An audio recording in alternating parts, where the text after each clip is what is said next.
Hey, what's up? It's Jim, and today I'm going to talk about the film The Man I Love from 1929. And this is continuing my series where I try to review as much of the filmography of William A. Wellman as I possibly can. This film was made in 1929, which was really the beginning of the sound era, and it's an era that some major film lovers and cinephiles disregard because it is a little rough. And you'll be watching certain films and the dialogue's muffled because of the sound quality. They were just learning how to record sound with film, and it was really early days in terms of that kind of technology. And I guess I kind of understand that. It's certainly a bit of a difference from what we're used to, but I've never really wanted to disregard entire years of film history because of nitpicky things, although it can be a little annoying, I will say. The Man I Love is probably typical of that kind of a picture. It is an early sound picture in pretty much everyone's career who was in this film, and it's probably one of their first, if not their first film. There's like all sorts of debates over which one is and is not and whatever. It's probably actually Wellman's first with on-set sound during most of it, since Chinatown Nights was recorded mostly in post, and Beggars of Life has a sound sequence, but that is lost. This was actually shot in two different versions, one as a silent version, one as a sound version, probably because I'm assuming that a lot of theaters actually didn't have speakers at that time. They're more used to projecting silent film, so of course the studio still wanted to accommodate that. It took a little bit to finally get talkies everywhere, but only 2 years later, pretty much they all had them. This film is kind of typical of that kind of a period. It's about a couple who moves to the big city and how the big city corrupts them. I think if I were a critic or an audience member at the time, I would probably remark about how typical this kind of a film is. Since a lot of the films that are around at this time are lost, I'll never actually know how this stacks up in the era, really. I mean, that'd be physically impossible, or at least at this time it would be, or I believe it would be. But from films I've seen, this does feel very typical of the period and typical of what I've seen from these type of movies. Normally, I guess I would go, oh, I've seen this before. And at the beginning, I did, but it kind of won me over in its charm, and particularly the performance of Richard Arlen and Mary Bryan, and kind of made me pleasantly like this early talkie. A middleweight boxer called Dum Dum Brooks, played by Richard Arlen. He is in this small town. He's practicing, and across the street he can see this music store where this girl plays her piano, and he thinks she's very beautiful, called Celia Fields, played by Mary Bryan, and he finds her very attractive and wants to go out with her and be with her and everything, and then introduces himself, and they fall in love, and then decide to go to New York, where he's going to find a big-time agent and suddenly become a big prize fighter like he's always wanted. And so they go and actually have a very romantic scene. Very pre-code. I'm not exactly sure where the pre-code starts and the early talkies end and the distinction between those, but it's certainly before the Hays Code. So I guess all of life before the Hays Code is pre-code, if you think about it. That's stupid, but you know what I mean. But it's a sweet scene as they kind of hitch a ride on a train in a horse car, and they stay in a horse stable. They go to New York City, and eventually at the gym he boxes someone, and everyone's astonished, and he suddenly becomes a star, specifically of a society woman, Sonia Barandoff, played by Olga Bankanova, I think, and she has the hots for him and tries to win him over and steal him from Celia Fields, even though they actually had gotten married before going to New York, as Dum Dum Brooks starts to become a bigger prize fighter and kind of won over by the evil temptations of New York City, and Celia Fields has to bring him back and show him that he loves her and the kind of small town charms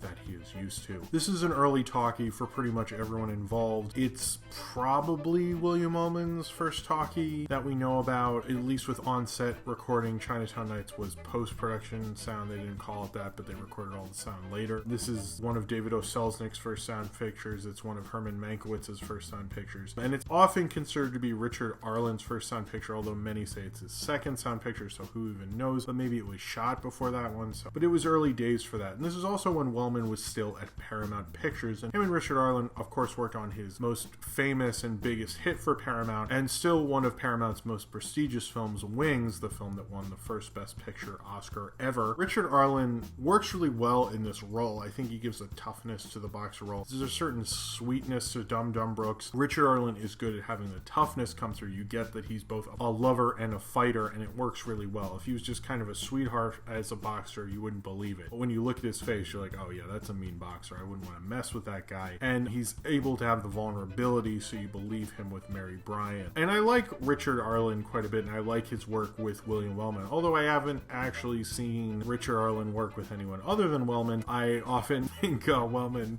brings a certain quality out of him. The thing about Wellman with this period is it's before he started what is considered his great pre-code period with Warner's. He's still at Paramount, and it doesn't feel like a Wellman film. It really could be anyone's film in terms of the story, at least. You don't really get a sense of Wellman throughout this. This is more of a director for hire job, and it does feel like he's kind of like learning the ropes of this new technology. He does do some interesting things with the camera. Early sound Wellmans never feel like early sound films from other people, because Wellman was not very good at keeping that camera still, which is certainly something that shows how smart and good of a director he was, because when the camera stayed still, this movie was often boring, and there was a lot of times he'd do these epic tracking shots, and I wondered how exactly he did that, especially in 1929. He was very ambitious in terms of what he was doing, and he'd just come off Wings and to suddenly say like, hey, the camera's going to be still now, we're just going to have these one shots, and there's not a lot of cuts in this movie. I felt restless for him from what I've heard about him. This isn't like when he took on a Simon Picture with Warner's, where during that period you could really feel he put his stamp on it. I didn't feel that as much, except for how much he used the camera. He worked really well with DPs. The DP on this is Henry W. Gerard. The cinematography is really good in this film, particularly for the period. Some of the framing is not great. It's really not great at all, regardless of the copy of this film, because there were two versions made, a silent version and a sound version, and the sound version is one that was sold to TV in the 50s, and that's the version that's lived on. We don't have the silent version anymore. While I was watching, I was like, I bet you the silent version is better than this. I bet they had close-ups and mediums, and it was probably a lot more fun. And I was wondering, there were certain shots that looked like they shot them silently and then did the sound in post, but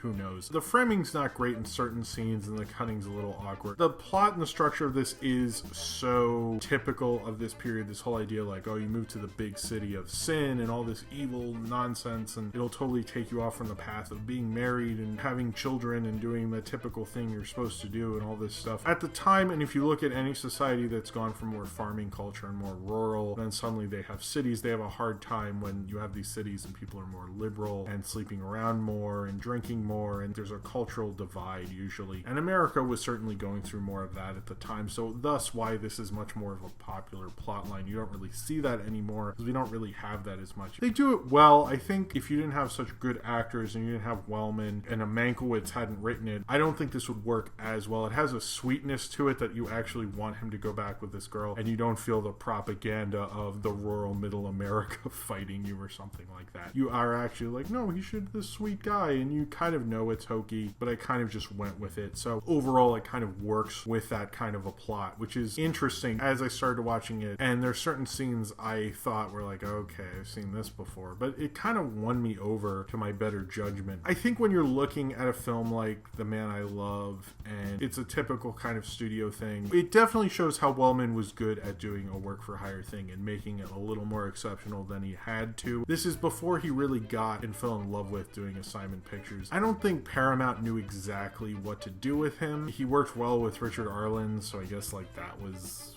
what they thought when they were making this. He did eventually leave Paramount. He wasn't really happy being there, and this doesn't feel like a film he absolutely hated doing, but it doesn't feel like a film he really loved doing either. I think Warner's made better use of him, really, and this just shows it almost felt like Paramount was like on a dartboard and they go, I don't know, they like each other, sure. And it was an awkward time in film history. I like that even though it's a sound picture and there's certain information that's told to you through dialogue, they always have a title card. Why do we still have title cards like the old silent film title cards in a film that has sound like they do in this film? I always think that's interesting that it took a while for that to go away. It's an awkward time and people are kind of learning things and they couldn't be as expressive. Wellman certainly couldn't be as an experimental as he'd been just a little bit before in Beggars of Life, and more interesting in Chinatown Nights and things like that. And as expressive as he was in Wings, this is him more constrained. And even Dangerous Paradise that he made just a little bit later, I think he has more fun with and does a lot more with the actors. And it feels more like one of his woman's pictures. This doesn't really fit into his filmography, and you can tell a boxing movie isn't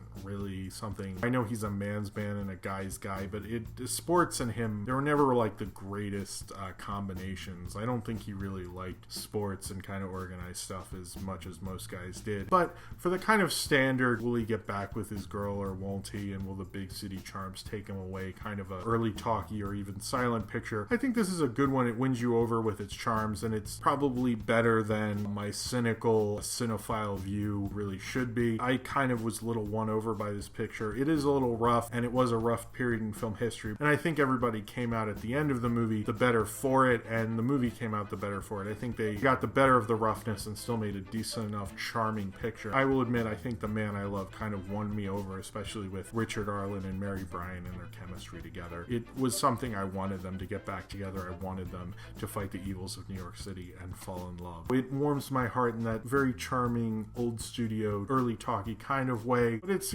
sometimes nice to relax and watch that kind of a movie and then comfortably leave the theater and go, oh, that was nice. And I think The Man I Love fulfills that kind of a desire, and that's clearly what they were doing for it, and then they moved on and didn't really think about it anymore. And that's probably what you'll do with this movie, but it was a pleasant time while it lasted. So if you have seen The Man I Love and you would like to talk about it, then comment below in the comments and subscribe if you would like to. Check out my William Wellman review playlist. I've reviewed over 60 William Wellman films, and if you're a fan of William Wellman and would like to check those out, click on the annotation below. Thank you very much for watching, and I hope to see you next time.